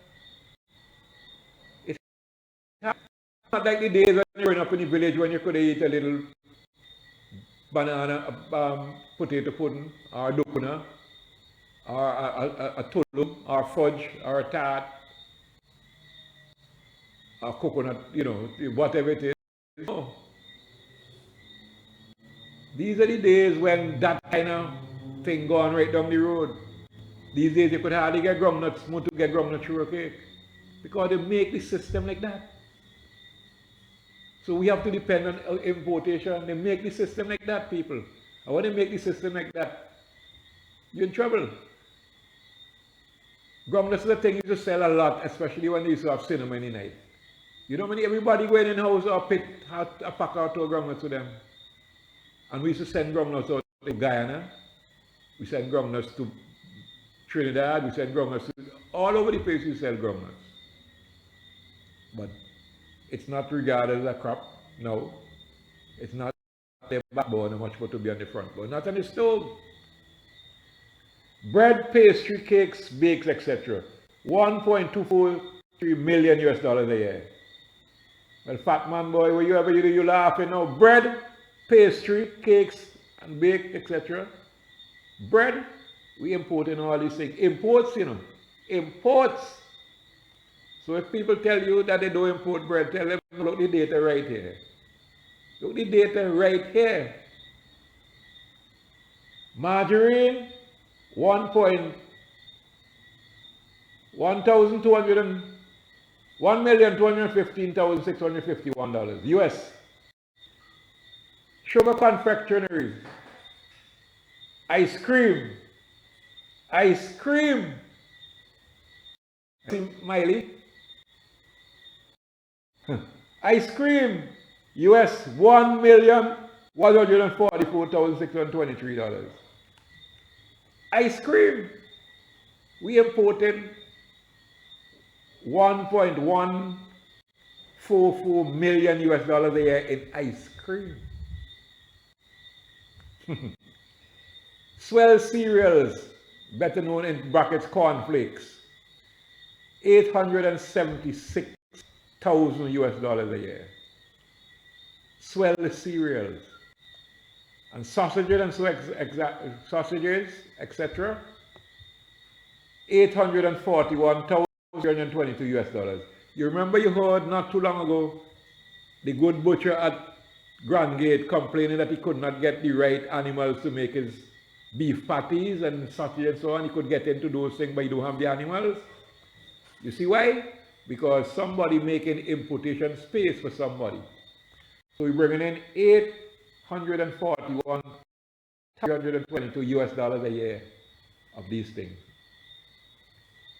Of these things, when grass growing here faster than you could say grass. So, when the scheme came of food security in the Grenadines. A summary. And this is what they said in the summary. Okay? After going through all the details. Here's what they said in the summary. This is a summary of the context. They outline the problems. You see problems with the number of people you know.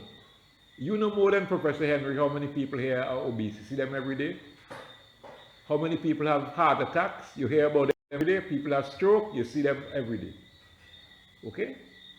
So he is bringing, those are the problems. You know about the problems of stealing, pre-their last, you know all the problems of lack of employment, you know them. But he is giving you the context so that you could get the opportunity to formulate the solution to the pollution. That's it. Here you have. In white, in 2018, food import bill, SPG food import bill was approximately US 736 per person. Multiply that by 110,000 and you get the food import bill, and no polytrichon could fool you, for 2018. Multiply 736 by 110,000, you get US dollars. You multiply that by 2.7, you get EC dollars. And that was the food import bill in 2018. You go on to a different color now. It's like you buy a traffic light. We don't know here, but people know what traffic light is: green, amber, and red. So you go on down to the that one was like on the green, the white. You go on to the amber. Imports are dominant. Listen to this. Imports are dominant in the health retarding food groups such as sugar, food from animals, and fats and oils. Imports are dominant in the health retarding. I show every one of you in every house out there who over 4 years old understand, understand and understand what health retarding means, what retarding means. Retarding means it hold back your health. Okay? So what he's saying here is that in 2018, that is 2 years before, a lot of you say 5 in a row and 6 in and this and that and that, you know. 2018, when that poverty report came out that 95% of you ain't pay attention to it. Right? Here's what he's saying. Our food import bill was approximately US, that, right? 736. But imports are dominant in the health retarded food groups, such as sugar, food from animals, and fats. So what in that 3 groups could we produce easily here? Things to make things sweet, sugar, right? Food from animals, you have all types of animals. And then after that you have fats and oils. Remember I told you that they deliberately destroyed our coconut industry, just catching back itself. But we now have the opportunity to write our programs together and send them to these people out there for funding.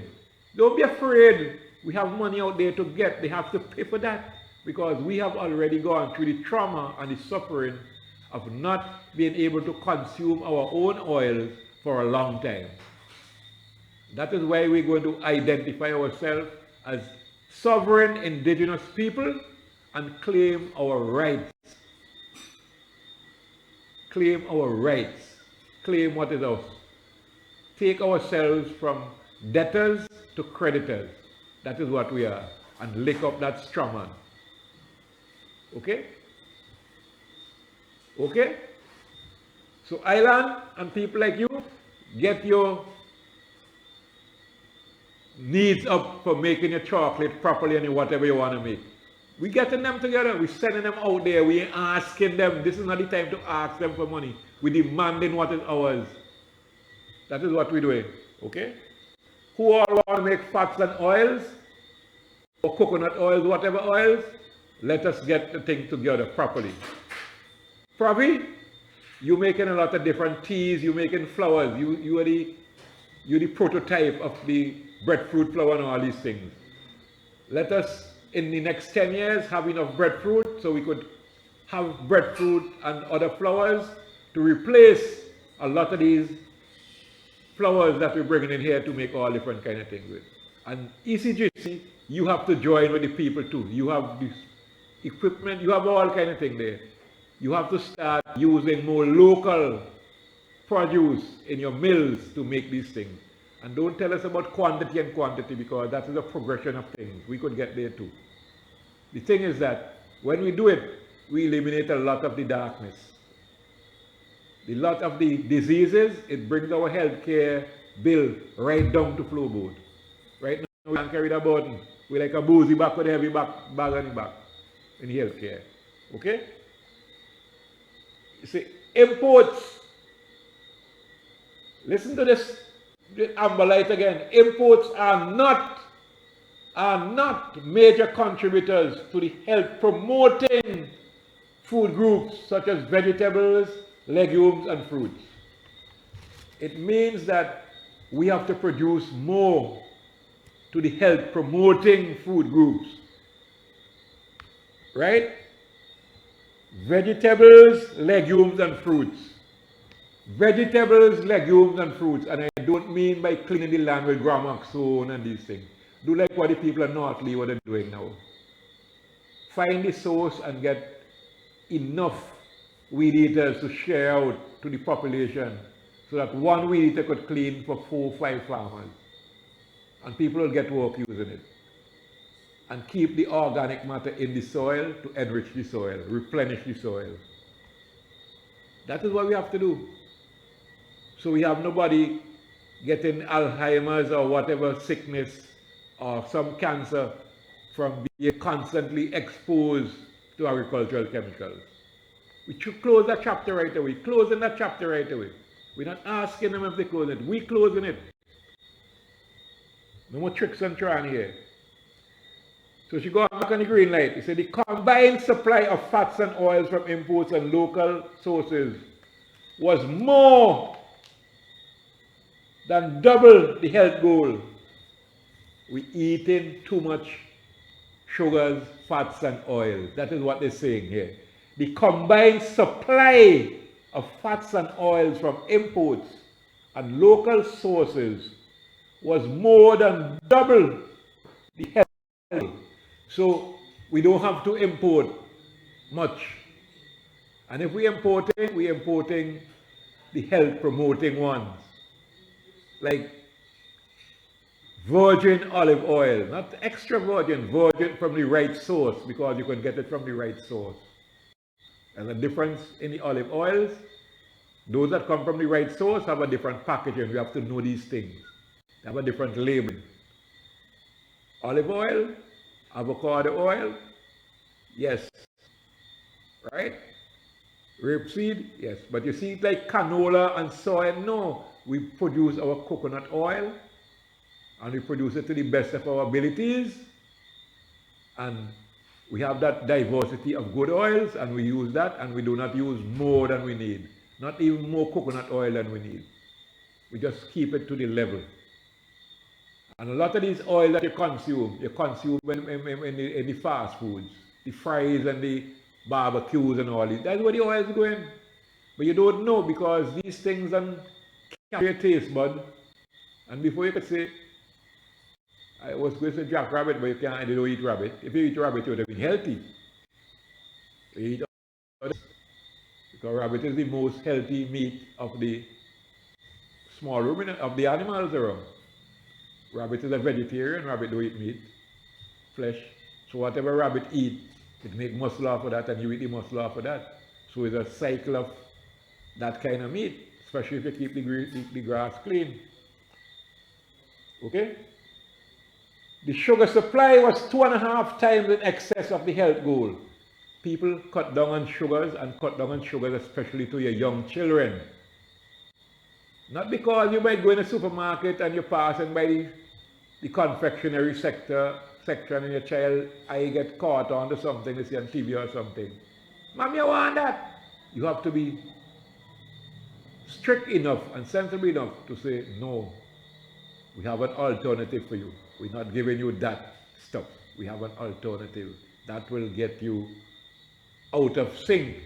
Because when people start getting sick, they get restless, they can't think in school, they have attention deficit, syndrome, and all these kind of different things. They don't pay attention, they can't pay attention, the rest of they can't think, they can't rationalize.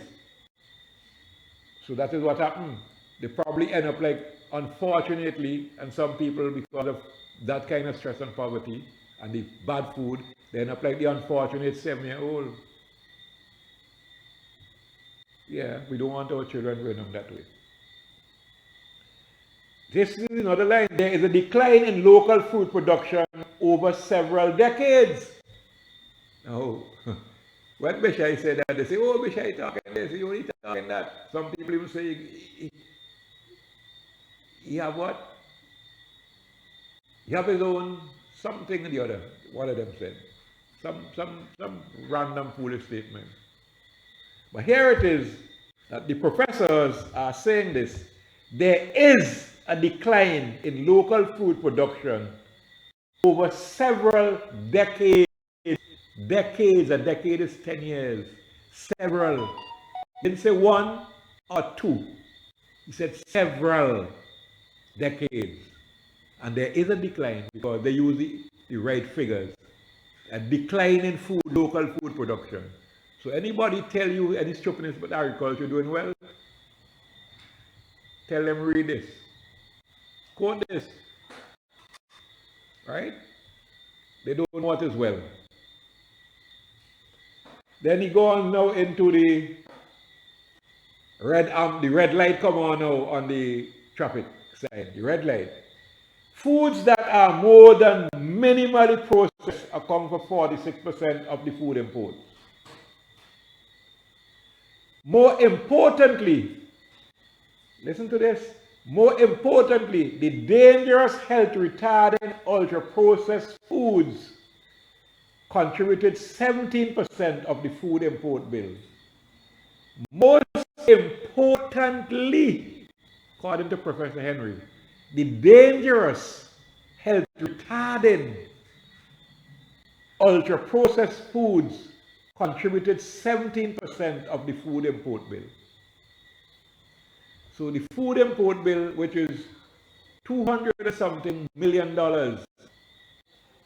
a year, 17 cents in each dollar of that had no right to spend. That's what we say, you put it down to central, you spend it bad, spend money. Bad spend money. Okay? So here we are with those facts. You now have the context, you know the problems, the opportunities are yours. Somebody was calling? Oh, the opportunities are yours now to make something positive happen. The question is with you. The ball is with you. Are you willing to do it? Once you're willing, you're able. You only have to signify your will. The Almighty will give you the strength. The will come forth. Are you willing to do it? If you're willing to do it, step forward now, step forward out of the darkness and into the light. So I think we have said a lot for tonight. I mean, it's good hearing from you. And yeah, we have gone a little bit over, but we're still in within good time.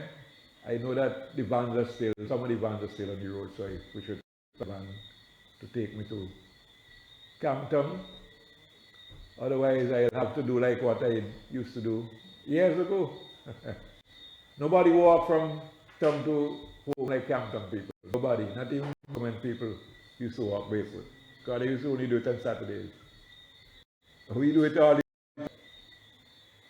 So people, those of you who have heard, please take the message, kindly take the message to your friends who haven't heard and who would be suffering and exposed to these illnesses and these traps. Avoid a lot of these foods. Food local, produce local. Before I go, I must give you the biodynamic planting guide for this week, because if I don't give it, you wouldn't be able to plant some of these foods. So we're starting with that, okay? And tomorrow, we are still in the waning gibbous stage of the moon. Tomorrow, Saturday, the 21st.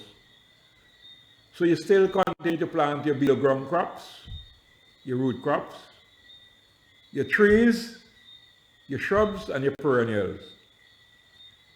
And you still continue to harvest all your crops you can, to fertilize, to transplant, and you could mow your lawns, and you can prune. Okay?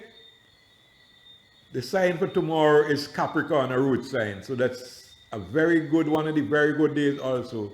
When the sign and the phase harmonize, good to put something in the earth under the ground. Sunday rather, the 22nd is the last quarter, but the same thing is recommended for the last quarter. Okay? That's the last quarter. After the last quarter, the moon goes into a different phase. It moves from the gibbous phase to the crescent phase. So it will be waning, because it's getting smaller, so it will be waning crescent. So the waning crescent starts on Monday. And the moon sign for Sunday is Aquarius, the flower sign. Okay? Right? And that would also go for Monday. Now this phase from Monday is a phase when you really rest from setting seed. You could transplant, but it's not good to set seed in this phase. This is the time you rest and you clean the land. Plenty cleaning the land. You could fertilize, you could transplant, but it's a very good time to clean the land. Cut wood, cut bamboo, all that kind of thing. You could mow and prune. Okay? And this phase would go right down to Friday. Right down to Friday.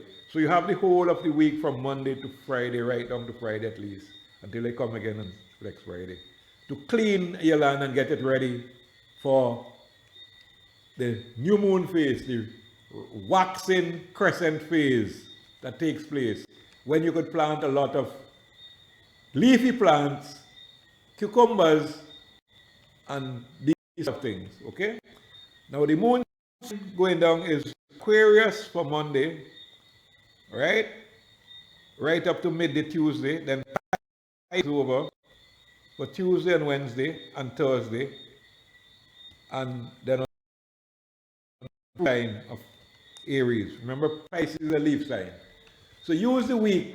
You have heard what the good gentleman had to say about the food situation. To prepare your land, because we have not been planting sufficient food. Prepare something so that next week you plant some greens, even as greens for you to eat in your home. We are not consuming as much greens, not even half as much green as we should eat. Get the youths to eat greens and consume greens. If you have to make it into a smoothie, do so. But don't plaster it down with a lot of mayonnaise. Don't lose the taste of the greens. Get your youths, the best thing to get people accustomed to do it is when they're young. Get them to eat greens, and get them to eat greens which are organic. I know personally of people who have had children who didn't eat greens, but from the time they start growing the greens organically, the children eat more greens than the other foods. So do that, and you would never regret, because you'll grow healthy children, and healthy children would not go astray. They would not get stressed out in any way easily. So with that, we come to the finality of our program for tonight. Here is where I would like to make my exodus. Thank you again for listening. Take the message seriously. Get your programs together. If you can't get the programs together, just list down what you want. Give Bishai a shout. I will get people, including myself, to help you get the programs written up, because we're sending them off. We're making sure that the monies that they intend to steal from us by using our goodwill, we are going to get it to lift ourselves out. So they can't come with no talk about reparations, because we know where the money is. We're doing preparations. We don't want no reparations, because when you do that, they keep damaging you all the time and hoping to pay reparation. Damage, reparation. We don't want no damage. So we want that to stop. We want development. We don't want too much economic growth, because growth takes place on one side. We see when you grow something, sometimes it don't be. Sometimes you grow peas 3 whole years, there be no peas, you know. Oh, sorry. We want development. In agronomy, there are 2 things in a crop plant: growth and development. The plant grows, and when it starts to flower and bear fruit, that's development. We want fruit and flowers. So have a good night, have a blessed weekend. Remember to protect yourself spiritually. Check on your children all the time. Never mind how you might say they rude or they what. It's your responsibility. You come forward. Protect them from the vampires about. Have a blessed weekend.